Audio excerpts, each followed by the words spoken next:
มานี่นี่ลงมาคนเอาเครื่องอ้ายซื้อมาคนหลายอย่างอยู่เมื่อยหนึ่งพุ่นละนี่แม่นเบิดนั่นก็ตาครับนี่เก็บเลยว่าเอาขึ้นเลยตาก็ลูกหลายๆซื้อเ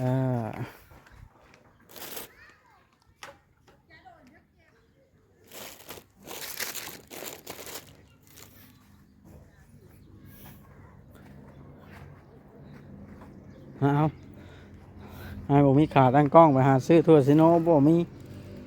ขนมหมูยองนี่เบิ่งอาจสิบอกวิธีกินนี่ฮู้บ่เวลานึ่งข้าวร้อนละเอานี่ยังใส่ให้แล้วกินมันสินัวคักตัวนี้ละปิ้งมันสิหอมมันใส่กรอกหวานเอาขึ้นไปบาทนะ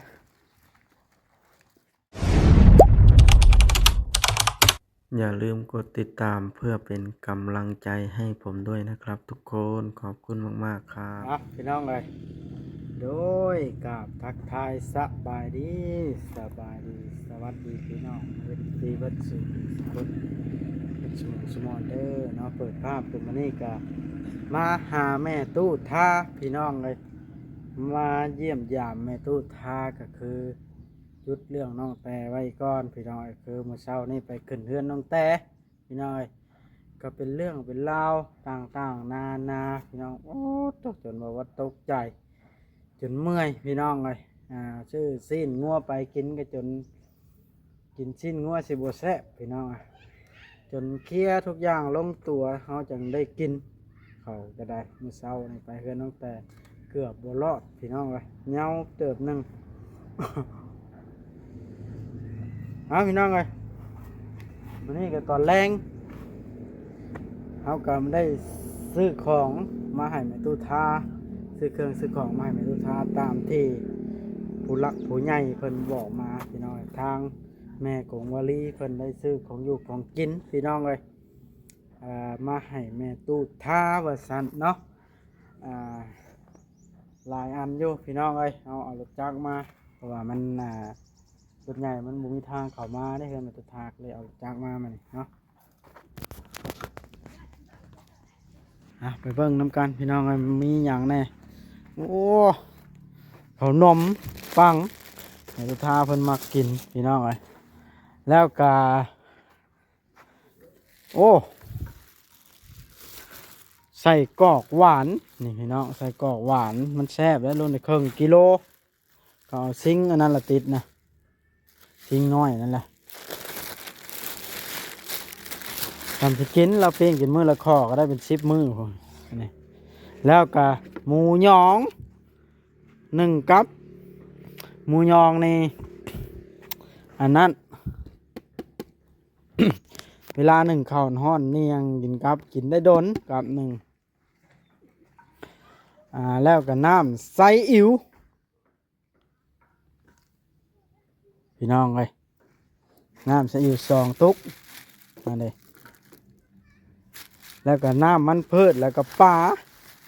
มันบ่มีสิหลอดปลาเขาก็เลยเอาปลาเป็นโตมาครึ่งกิโลพี่น้องเลย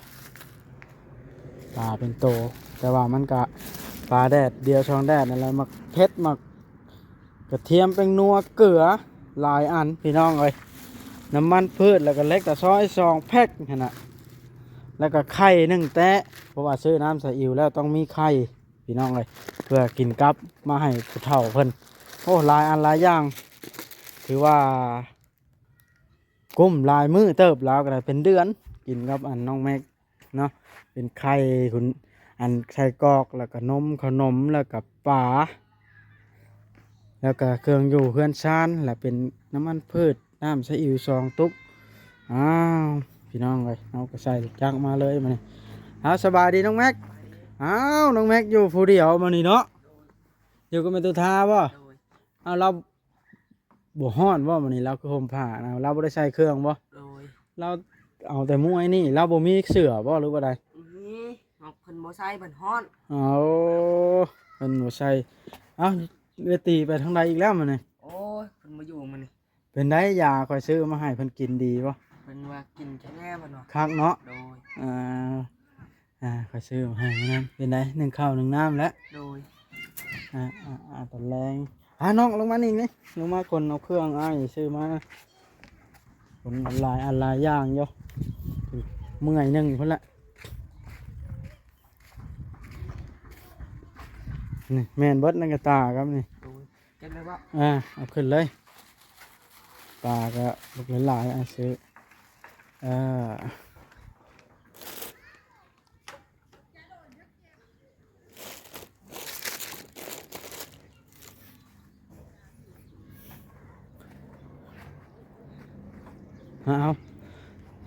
าบ่มีขาตั้งกล้องไปหาซื้อทั่วซิโนบ่มีขนมหมูยองนี่เบิ่งสิบอกวิธีกินนี่ฮู้บ่ โดย เวลานึ่งข้าวฮ้อนละเอานี่ยังใส่ให้เรากินมันสินัวคัก โดย ตัวนี้ละปิ้ง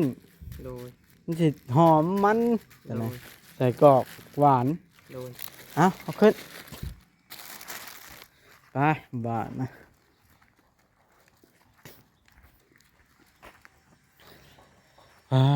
เตอหลายอันเติบเนาะน้องแม็กเนาะแม่ตัวทาลูกอีกแล้วใส่เสื้อให้เล้ากันโอ้ยมือนั่นมีอันแม่ใหญ่ใจดีโทรมาเล่าอยู่ว่าใส่สิ้นบทเมียดบมิดชิดแล้วว่าเห็นเบิดต้องขออภัยพี่น้องเฮาก็บ่ได้สังเกตเบิ่งภาพกล้องเพราะว่าอันนั้นเพราะว่าทางเฮาก็เข้าไปนั่งในกล้องเฮาก็บ่ได้มานำเบิ่งคลิปทุกช็อตเด้พี่น้องเอ้ยนี่แหละพี่น้องเอ้ยแม่ตุทาก็ได้ตีเพิ่นก็จักไปทางใดเห็นแต่น้องแม็กพี่น้องเอ้ยต่อเพื่อนหลังนั่นก็มีคนอยู่เสยบ่นะหรือเพิ่นมาเฮ็ดกินในหั่นดิเชอแม่นมีคนอยู่บ่นั่นก็ได้ฮะแต่เก่าเพิ่นอยู่เฮือนใช่ซะ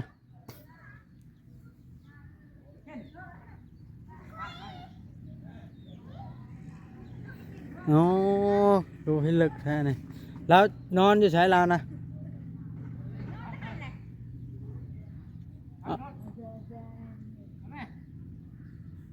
ปลา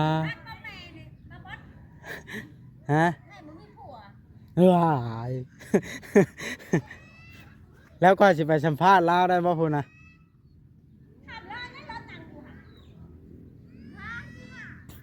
มึงแล้วจะขึ้นมาเบิ่งแม่ตุท่าย่างไปเบิ่งหลังนั้นก่อนน้อยหนึงพี่น้องเลยโอ้คือว่ามาเฮ็ดกินเฮ็ดอยู่ในเฮือนนี่แล้ว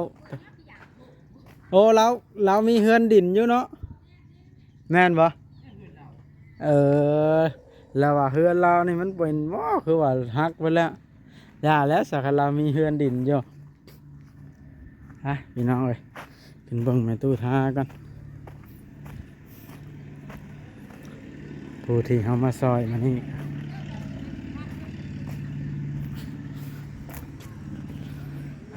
แต่น้องแม็กเพิ่นก็อยู่สบายดีอีกครั้งหนึงน้องแม็กเอ้ยชื่อมาให้ลายอันลายแนวเนาะนี่นะเป็นเต็มอันเนี้ยเลย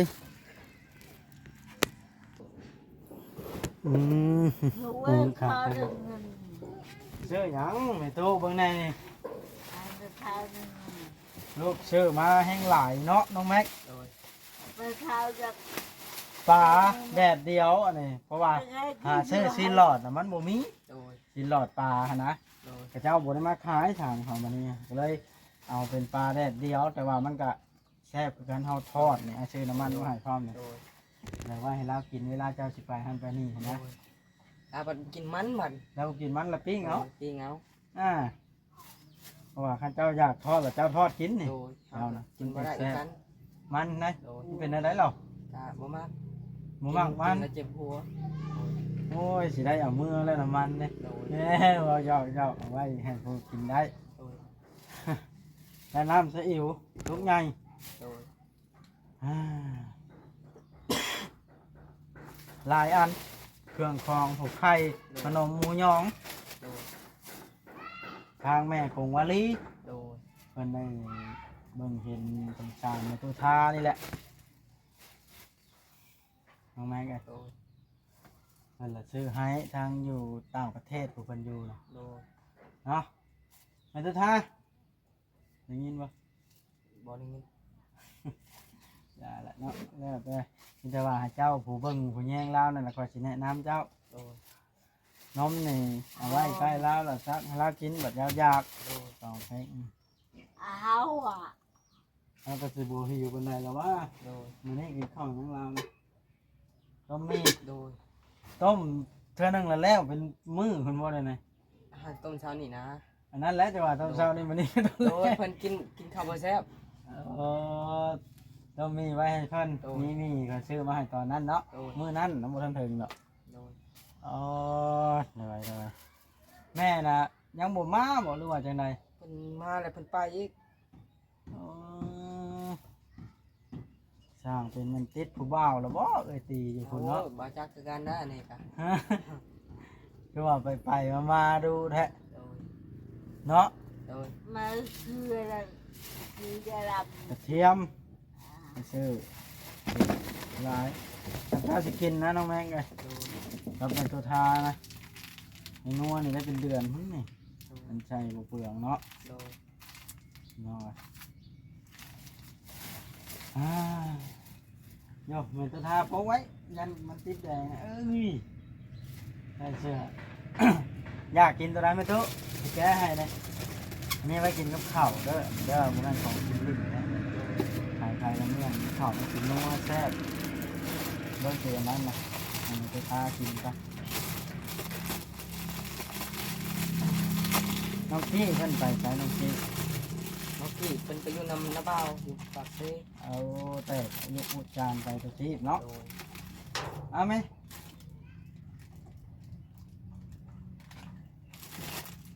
กินบ้างอ้าวกินลำบากนะแซ่บบ่แซ่บบ่ เอาน้องแม็กเลยนี่แต่ว่าให้ทางน้องแม็กนะ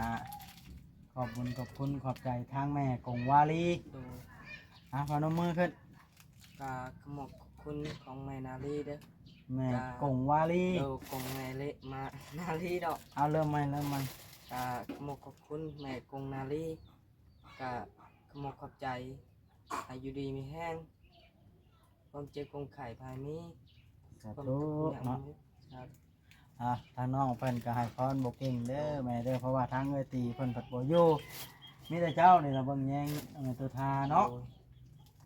อ่าเอาแม่เอ้ยสิว่าละนายละบาทนะทางอ้ายก็เพื่อสิมาฮอดพี่ก็จนค่ำเข้าไปซื้อเครื่องซื้อของสิโน โดย เลาะซื้อจนอันนั้นไก่ โดย ทั่วตลาดอันนั้นช่องตลาดเช้าตลาดแรงไอ้หลอกบ่มีปลาแห้งกับเจ้าบ่มาเพิ่นว่า โดย กินหลอดมันก็เลยเอาเป็นโตเอาแต่มันก็แซ่บคือกันเนาะ โดย กินได้เหิงเติบมื้อละโตแล้วกินบ่เบิด มันจะทาฮะไข่มื้อละหน่วยอีกนมหมูยองเวลาตอนเช้าเด้อหนึ่งข้าวสุกใหม่แล้วให้เรากินลองเบิ่ง โดย เขาเอิ้นว่าหมูยองหรือหมูข่อยด้วยนี่นะพี่น้องเอ้ยเนาะเอามีแต่ว่า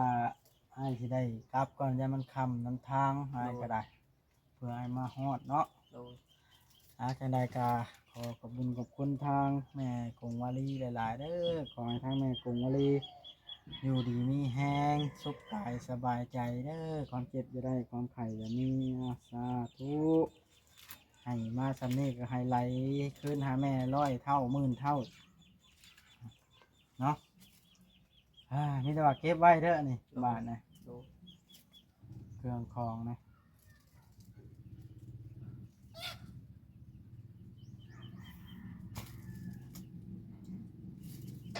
นี่แล้วกินมักกินขนมเนาะ โดย มีแล้วบ่กินมี มือเราไปกินก็กินอะไรกินน้อย แน่ปิ้งน้องแม่ให้ลากินมันแซ่บแห้งแล้วอันนี้ฮะ โดย คนเพื่อจะได้กินนี่เจ้าว่าโลนึงเท่าไรอันนี้ หมอจัก โลละ200,000ผมมือตัวนี้ มันยังยิงตามผู้ขายกันกันหมองตลาดอันนั่นดีมันก็แพงหมองอันบ่อนั่นมันก็ธรรมดาเนาะ โดย ดอกอยากมันตัวทาพี่น้องเห็นตัวทากินครับคือมาเราซบหนึงเรามักเห็นเรามักกินนี่นะก็เลยซื้อมาให้เรานี่ก็บ่ได้แพงซบ20ปลายพันนี่เดือน10-40เพราะว่ามันหลายถุงเนาะน้องแม่ โดย มันขายเป็นถุงบัดถุง4-5 พัน ของหาพัน เพื่อนเพื่อน มันก็สิแพงแล้วมันหลายถุงแล้วกินจนเบิดพี่น้องห่อหนึงแล้วก็อิ่มแล้วเนาะขนมปังหน้าตัวน้อยๆนึงพี่น้องเลยเอาบ้านนี้โอเคพี่น้องคลิปนี้ก็สิได้อำลาพา FC เมื่อก่อนบาทนี่เนาะฮ้อนบ่ว่าจะใส่เสื้อกันหนาวเพราะว่าขี่ลมพัดเนาะ โดย เอาบ๊ายบายคลิปนี้เนาะสบายดีนี่ขาตั้งมันอยากล้มนี่เนาะน้องแม็ก โดย เอาโอเคพี่น้องเลยโอเคบายเด้อน้องแม็กเด้อ โดย